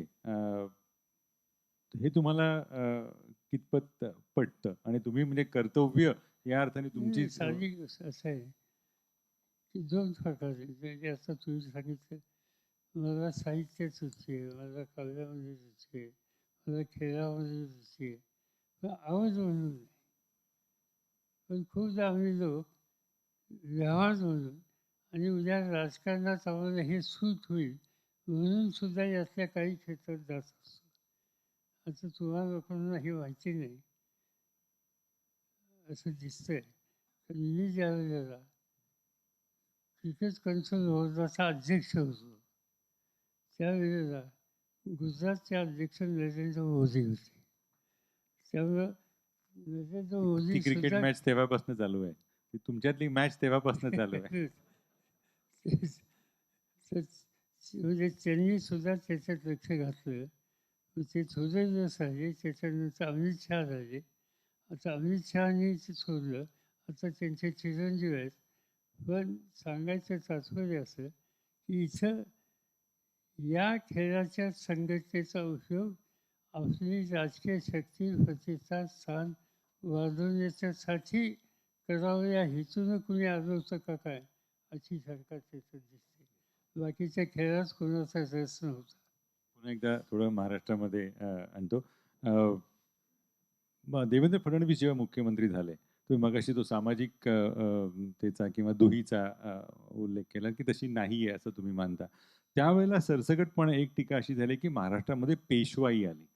तुम्हाला व्यक्तिगतरित्या ते पटतं का? की म्हणजे एका विशिष्ट जातीचा मुख्यमंत्री झाला म्हणून त्याचं वर्णन थेट पेशवाई करणं आणि पेशवाईमध्ये सगळं वाईटच होतं, शौर्यत्व वगैरे असं काही नव्हतंच. या पद्धतीनं त्याची मांडणी होणं हे तुम्हाला त्याविषयी असं आहे की आम्ही कोणी अशी भूमिका कधी घेतलीच नाही. इनफॅक्ट देवेंद्र फडणवीस आल्याच्या नंतर एक तरुण माणूस स्पर्धेची जबाबदारी घेतोय याबद्दल आमच्या सगळ्यांच्या मनात औत्सुक्य होतं. आणि खरं सांगायचं म्हणजे त्यांचे वडील गंगाधर हे माझे मित्र होते.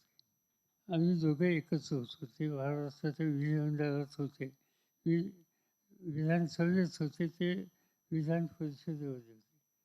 आणि अतिशय दिलदार अशा प्रकारचा टिपिकल वऱ्हाडी माणूस, नेतृत्वाला अतिशय चांगलं. आणि त्यामुळे त्यांचे चिरंजीव या ठिकाणी होतात याचं आम्हाला सगळ्यांना एक प्रकारचं कौतुक होतं. आणि ते कौतुक होतं ते आम्ही राजकीय मतभेद असतील तो भाग सोडा, पण बाकीच्या ठिकाणी आम्ही ते अंतर कधी बदलून दिलं नाही. मला आठवतं आहे की माझ्याकडे ॲग्रिकल्चरचा एक कार्यक्रम दरवर्षी असतो बारामतीला.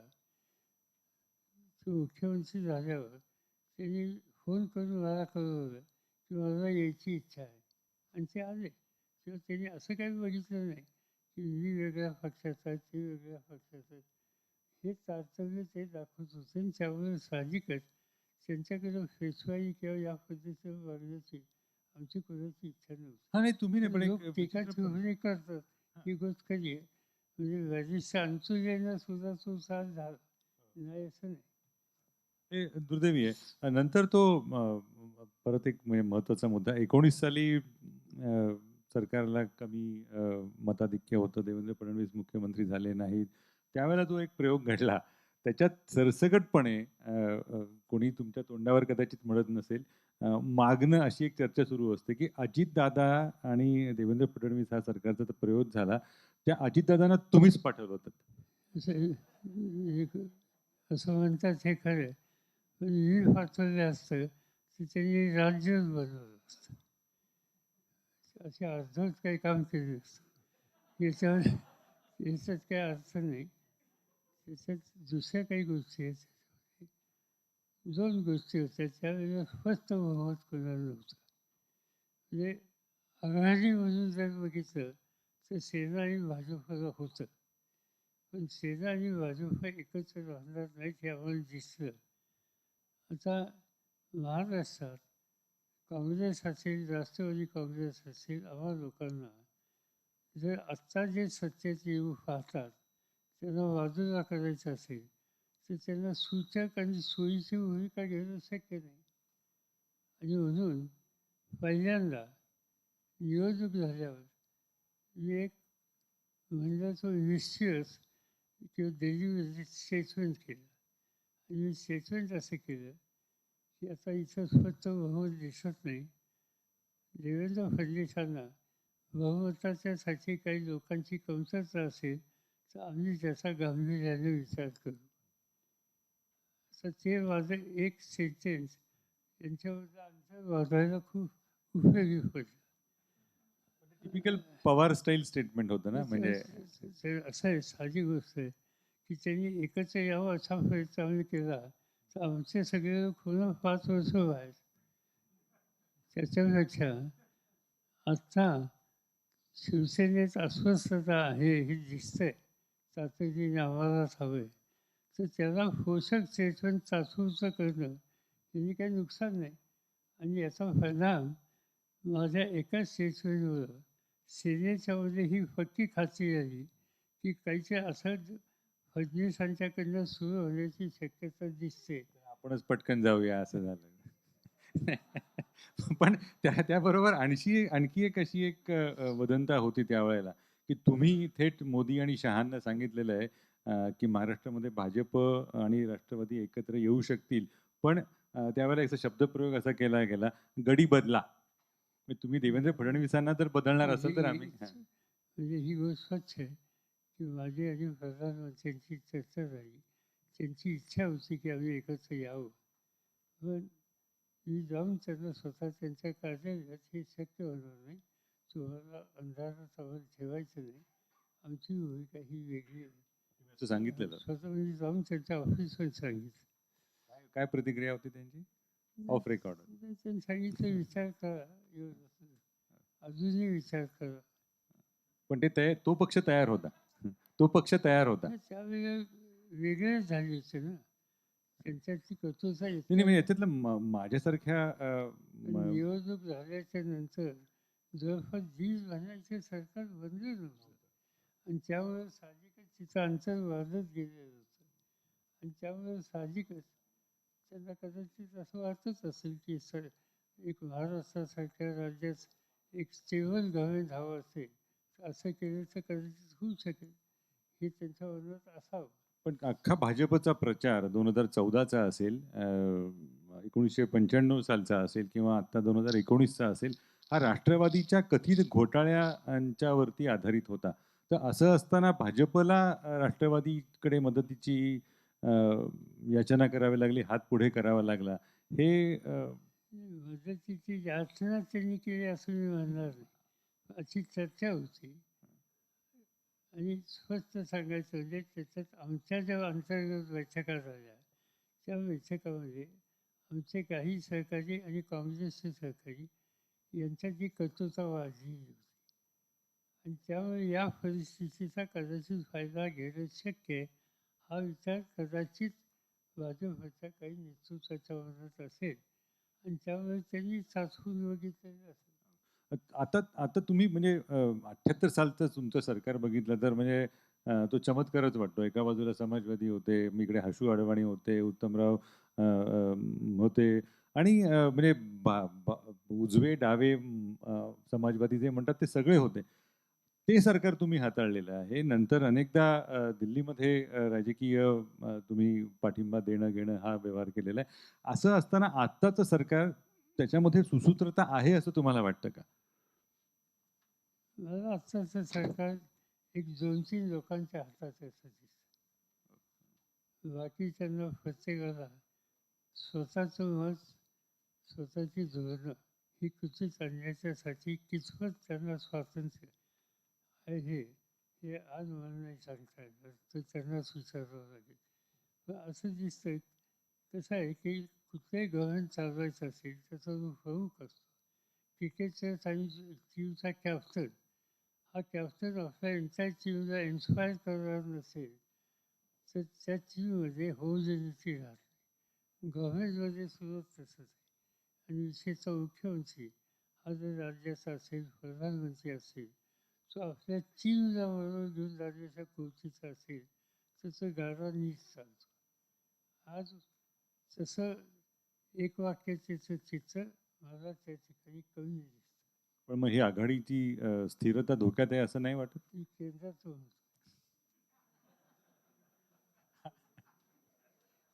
महाराष्ट्रामध्ये मग हे 3 आघाडीचं सरकार, त्याचं स्थैर्य, त्याचं आयुष्य, याच्या अनुषंगाने मग तुम्हाला आणखी काहीतरी प्रयत्न सरकारच्या स्थिरतेसाठी करायला हवेत असं वाटतं का? इथं महाराष्ट्रामध्ये? महाराष्ट्रात काही चिंता होते.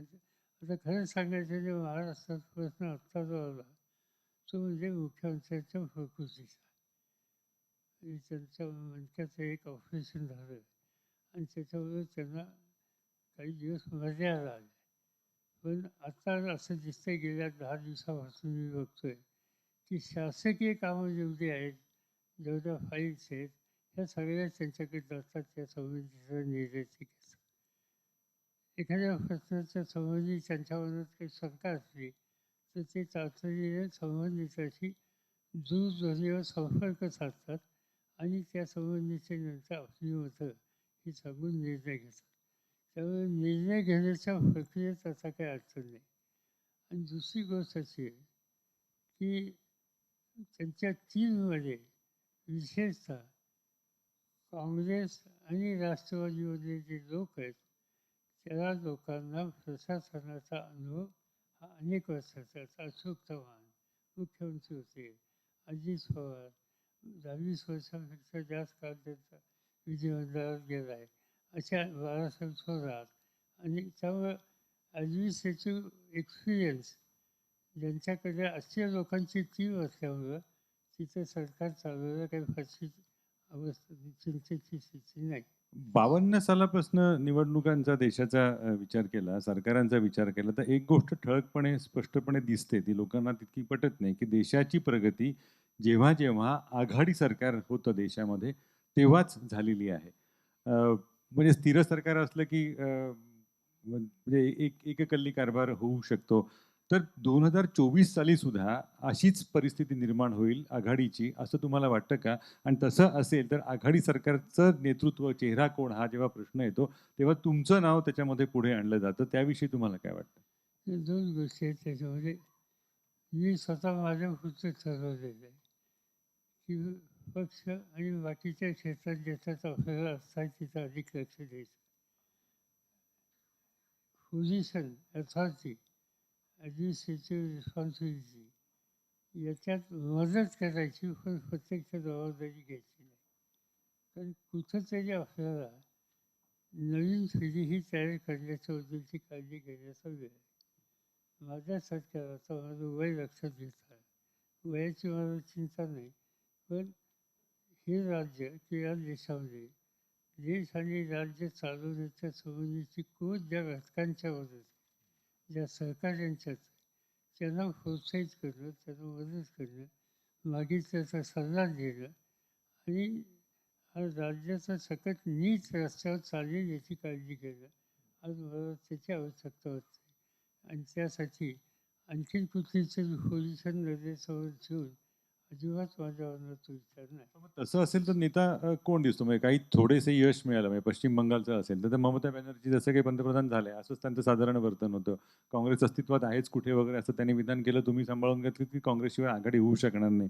असं असताना मग विरोधी पक्षांना एकत्र येण्यामध्ये कुठले घटक महत्वाचे ठरू शकतात? त्यासाठी काय कारण तुम्ही विधान केलं नाही, काँग्रेसची. हां. म्हणजे 2 गोष्टी आहेत. तुम्ही सांगितलं तर हे सगळे वेगवेगळे आहेत आणि त्यामुळे पर्याय दिसत नाही. पश्चिम बंगाल किंवा काही भाग. एक गोष्ट मी तुम्हालाच विचारतो, इमर्जन्सी झाली आणि आणीबाणीच्या नंतर निवडणुका झाल्या. त्यावेळेला जनता पक्षाचं राज्य आलं. निवडणुकीला सामोरं जाताना त्या ठिकाणी कुणी नेतृत्व करण्याच्यासाठी अशी व्यक्ती होती. निवडणूक झाल्याच्या नंतर सगळे एकत्र बसले आणि मोरारजी भाईची निवड त्या ठिकाणी केली. मोरारजी हे प्रोजेक्ट केलेलं प्राईम मिनिस्टर कॅन्डिडेट म्हणून प्रोजेक्ट केलेलं व्यक्तिमत्व नव्हतं. एवढंच नाही, जे सगळे पक्ष एकत्र आले सगळे वेगवेगळ्या विचाराचे होते, प्रचंड विरोधाभास असलेले होते, पण एका मुद्द्यावर एकत्र आले. एका मुद्द्यावर एकत्र आणून राज्य लोकांनी त्यांच्या हातात दिलं आणि राज्य त्यांनी चालवलं. काही गोष्टीचा पुढे एकाग्रता राहिलेला भाग सोडला, पण मला स्वतःला वाटतं की ज्या वेळेला लोक बदल करण्याच्या निर्णयाच्या आसपास येतात त्यावेळेला लोक निर्णय घेतात आणि तो बदल करतात.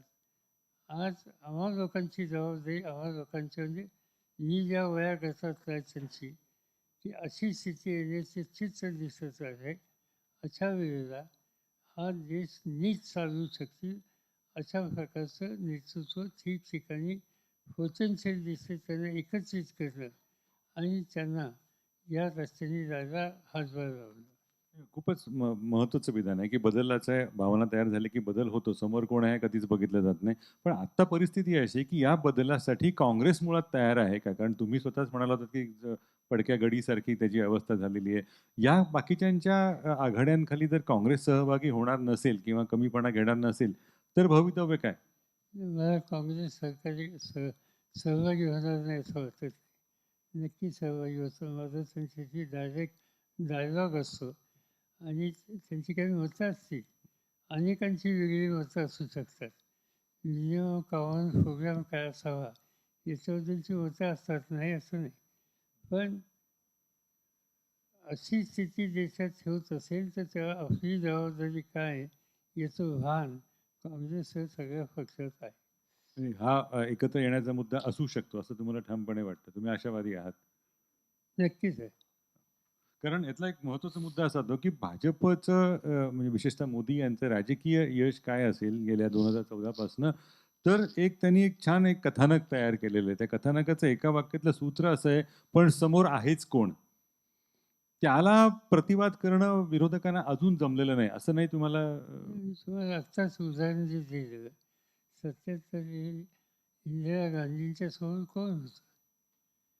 इंदिरा गांधींच्या समोर मोरारजीभाई देसाई नव्हते. म्हणजे ठीक आहे, जयप्रकाशांचं मार्गदर्शन होतं. पण इथं लिडरशिप उद्या देश चालू शकेल अशा प्रकारची लिडरशिप नव्हती. पण लोकांनी तो विचार केला नाही.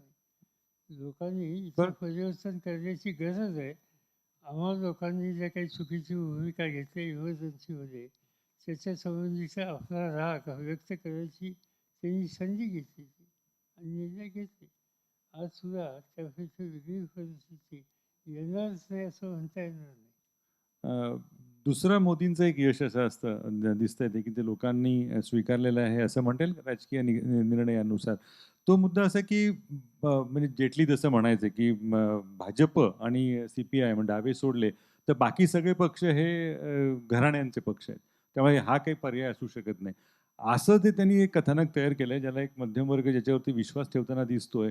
त्या कथानकाला छेद देणं 2024 सालापर्यंत शक्य होईल असं वाटतं तुम्हाला? म्हणजे असं की हा रोग आजच नाही, म्हणजे जवाहरलाल नेहरू, इंदिरा गांधी, राजीव गांधी त्या काळात सुद्धा या दोघांच्यावरचा हल्ला याच कामावर मुख्य होता. पण त्याचा परिणाम नाही, लोकांनी स्वीकारलं नाही. लोकांनी शेवटी नेहरू घर हे स्वीकारलं. त्याची हुची स्वीकारली. त्याचं हुची स्वीकारली. पण त्यामुळे त्याचा परिणाम काय होईल असं वाटत नाही.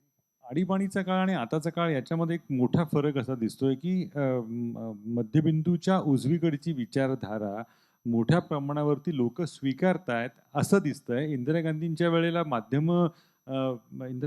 विरोधात होती. आता माध्यमं तितकी ती भूमिका निभावतात असं नाही. अशा वेळेला एवढा मोठा बदल अजूनही होऊ शकतो अशी खात्री आहे, अशी वाटते तुम्हाला आशा अजूनही? मला असं वाटतं. त्यासाठी तुम्हाला काही निर्णायक भूमिका बजावावी लागेल असं वाटतं? बेसिकली म्हणजे मगाशी मी सांगितल्याप्रमाणे देशातले अन्य घटक जे आहेत आणि ज्यांना आजची स्थिती चिंताजनक वाटते अशांना एकत्रित करण्याच्या संबंधीचा प्रयत्न करणे याची आवश्यकता आहे. आणि तो कोण यशस्वी करू शकेल ज्याला स्वतःचा इंटरेस्ट नाही. स्वतःचा इंटरेस्ट तर मी कॅन्डिडेट नाही याची खात्री वाटल्याच्या नंतर बाकीचे सगळे मोकळेपणाने माझ्याशी बोलतात. मोकळेपणाने नाही तो मी काँग्रेसमध्ये असताना सुद्धा एक सगळ्यांना मान्य होतं, की ज्याच्या मागे भरपूर खासदार आहेत, अनेक राज्यांमध्ये संपर्क आहे. असा तुमच्यासारखा नेता त्या पक्षातही नव्हता. म्हणजे अगदी सगळे जवळचे राज्यसभावाले सगळे होते प्रत्यक्ष मैदानात निवडून आलेला.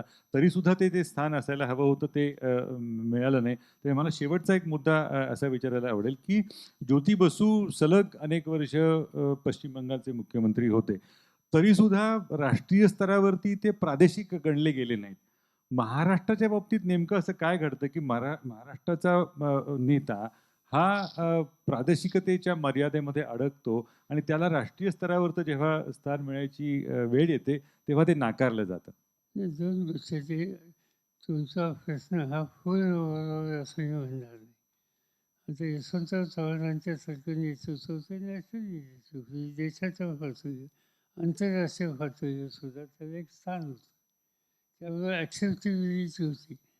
ॲक्सेप्टेबिलिटी लोकांच्यात असली तरी एक गोष्ट तुम्ही लक्षात घ्या की केंद्रामध्ये सत्ता ही जर यायची असेल तर केंद्रामध्ये देशातली काही राज्य अशी आहेत, उदाहरणार्थ बिहार, उदाहरणार्थ उत्तर प्रदेश, उदाहरणार्थ मध्य प्रदेश, ही काही राज्य अशी आहेत की ज्यांच्याकडचा संसदेच्या सदस्यांचा जो नंबर आहे त्याचा कल कुणीकडे आहे तो कल निर्णायक ठरतो.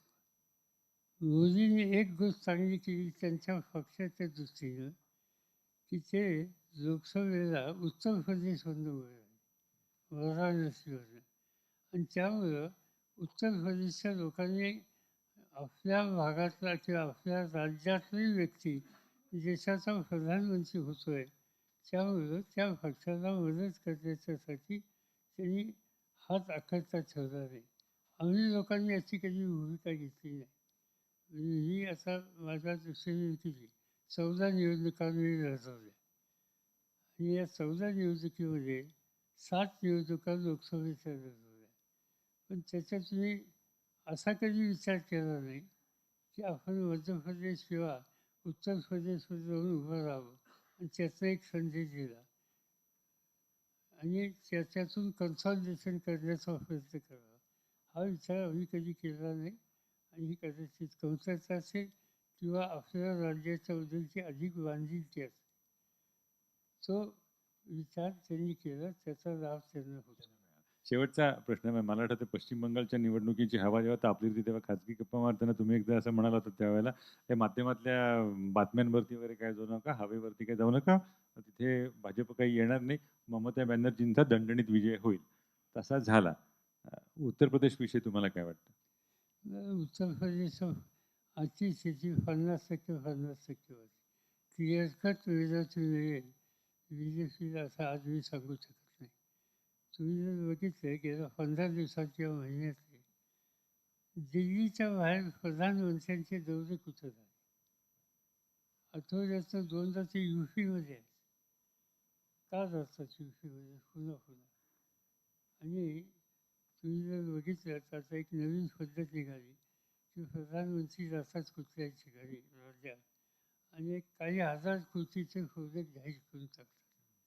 ही जाहीर करून टाकतो, पुढे काय व्हायचं असेल तर होईल ते बघूया. आणि हे मॅक्झिमम अशी अनाऊन्स होईल हे UP-तले. याचा अर्थ त्याची एकंदर स्थितीची नोंद त्यांनी गांभीर्याने घेतलेली आहे असं त्याचं दिसतं. हे तुम्ही म्हणालात की ते प्रोजेक्ट वगैरे जाहीर करतात. तुम्हाला नाही असं वाटत मनमोहन सिंग सरकार त्या बाबतीत जरा कमी पडलं, डामटूम त्यांनी केला नाही, त्याच्यामुळे थोडंसं जरी केलं असतं तरी एवढं यश भाजपला मिळालं नसतं, तसं जरा व्हायला हवं होतं असं वाटतं तुम्हाला? असं आहे की मनमोहन सिंगाचं मंत्रिमंडळात तुम्ही 10 वर्ष काम केले. मनमोहन सिंग आणि त्यांचा काँग्रेस पक्ष हा म्हणजे मनमोहन सिंगाचं व्यक्तिमत्व हा मास लिडर म्हणून नव्हतं, आधी नाही. एक स्वच्छ माणूस, प्रशासनाच्या संबंधीचा अर्थव्यवस्थेच्या संबंधीचा अभ्यासक आणि भारताच्या बाहेर सुद्धा त्याच्याबद्दलचं एक आदराचं स्थान, हे म्हणजे मनमोहन सिंग. आज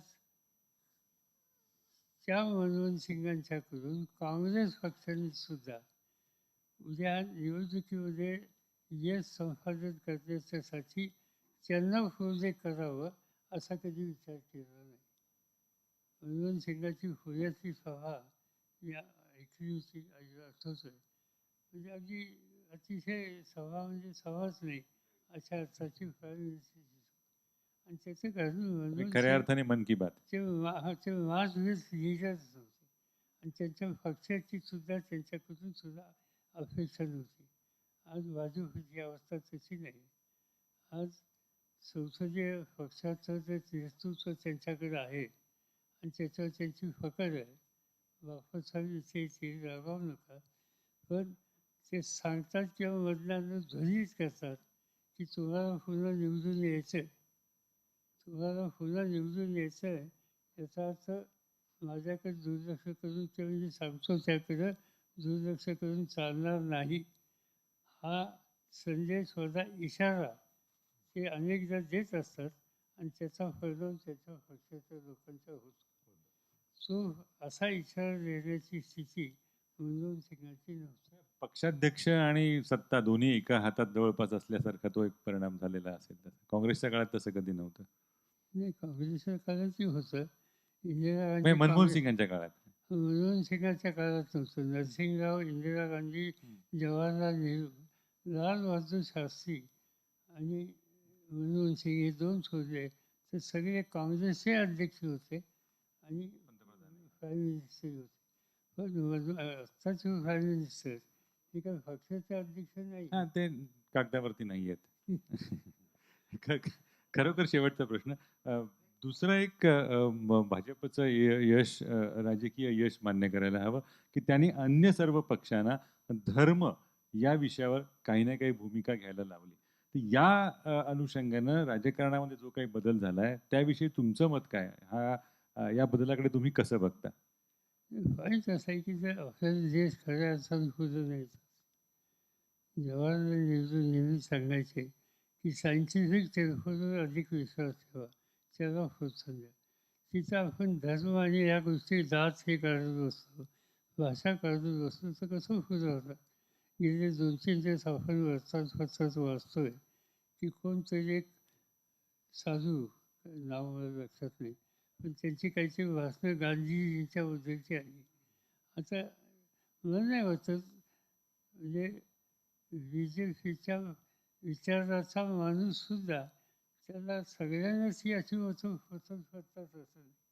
आणि म्हणून अशा प्रकारची अतिरेकी किंवा धर्मांनी किंवा अशा भूमिका ह्या फारशा पटत नाही.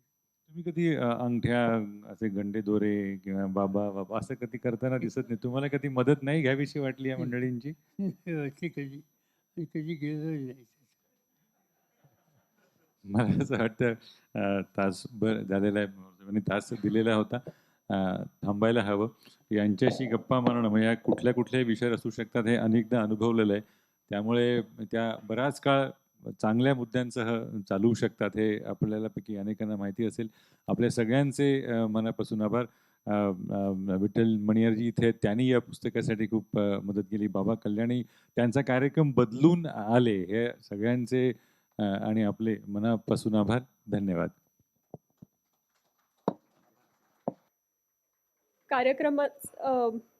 कार्यक्रम संपण्यापूर्वी लोकसत्ताकडून आजच्या कार्यक्रमाची आठवण म्हणून कुबेर सरांनी पवार साहेबांना एक छोटी भेटवस्तू द्यावी अशी विनंती मी करते. कार्यक्रमाचे title sponsors SS engineers, associate sponsors Amanora park town Magarpatta city, powered by partners Indiana Sucrotech Pune private limited, Pune जिल्हा शिक्षण मंडळ आणि Suratwala business group limited, Loksatta Ashtavadhani. यानंतर औपचारिक आभाराचा कार्यक्रम. मी संगोराम सरांना विनंती करते की त्यांनी सगळ्यांचे आभार मानावेत. नमस्कार. गेले एक तास सव्वा तास आपण एका थेट मुलाखतीच्या अनुभवाला सामोरे गेलो. जेवढे थेट प्रश्न होते तेवढीच थेट उत्तरं पण होती. सामान्यतः असे प्रश्न विचारले जात नाहीत असं दिसतं, पण ज्या प्रश्नांना पवारसाहेबांनी इतक्या सुस्पष्टपणे आपली सर्व भूमिका विशद करून सांगितली, त्यामुळे त्यांच्याबद्दल लोकांच्या मनात ज्या ज्या काही शंका कुशंका असतील त्याही दूर होण्यास मदत झाली असेल. मी या कार्यक्रमाच्या निमित्तानं शरद पवार यांचे लोकसत्ताच्या वतीने मुद्दाम आभार मानतो. बाबा कल्याणी आज इथं आले, विठ्ठल मणियार, इथल्या प्रत्येक व्यक्ती ही एक संस्था आहे, त्यामुळे ही सगळी नावं खरं घ्यायला पाहिजेत. तेवढा वेळ जाईल. तुमच्या सगळ्यांचे मनापासून आभार. या अष्टावधानी या पुस्तकात Sitaram Yechury, doctor Kumar Saptarshi, doctor Cyrus Poonawalla, Nadho Mahanor, doctor Mohan Agashe, doctor Jabbar Patel, Dilip Vengsarkar, Shriram Bhavsar, Umeshchandra Sarangi, Prabhakar Karandikar आणि सुप्रिया सुळे यांचे लेख आहेत. हे सगळं पुस्तक हे अतिशय संस्मरणीय आणि त्याला शेल्फ व्हॅल्यू जास्त असणारं पुस्तक म्हणतात असं हे पुस्तक आहे. या सगळ्या लेखकांचे लोकसत्ताच्या वतीनं आभार. आज या कार्यक्रमाला आपण सर्व उपस्थित राहिलात. आपलेही आभार. धन्यवाद.